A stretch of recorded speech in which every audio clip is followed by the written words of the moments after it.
Write the equation of the line perpendicular to y equals negative 3x plus 5 that passes through the point 2 comma negative 1. All right, let's get our first line here. Y equals minus 3x plus 5. The slope is all I care about here, and that's negative 3. But we want the perpendicular slope. So the perpendicular slope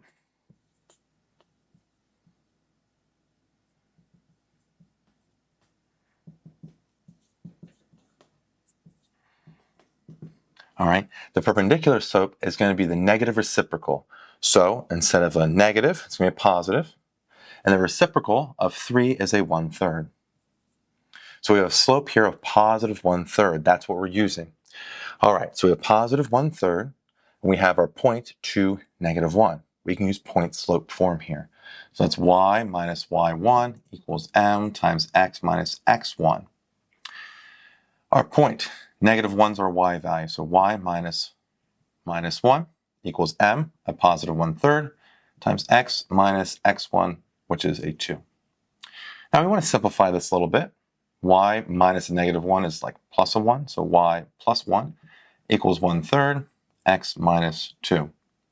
And now we have an equation of a line here. Now we can write this also in slope-intercept form. So if your teacher's okay with point-slope form, this is good to go. But slope-intercept form, y equals mx plus b, we can aim for that.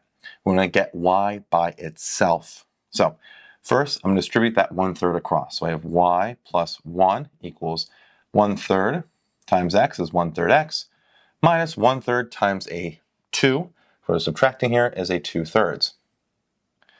Now, I want to get the 1 over to the right, so I subtract 1 to both sides of the equation. Y is by itself, 1/3 x, minus, well, 2/3 minus 1, right? 2/3, or minus 2/3, minus a 1, which is the same as 3 over 3. It's like plus a negative, in a sense. You can kind of see that right here, a little shout out. And so that's going to be a minus. We can keep it out here. 2 and 3 make a 5, 5/3. So our equation of our line that's perpendicular to y equals negative 3x plus 5, but goes through the point 2 comma negative 1, is y equals 1/3 x minus 5/3.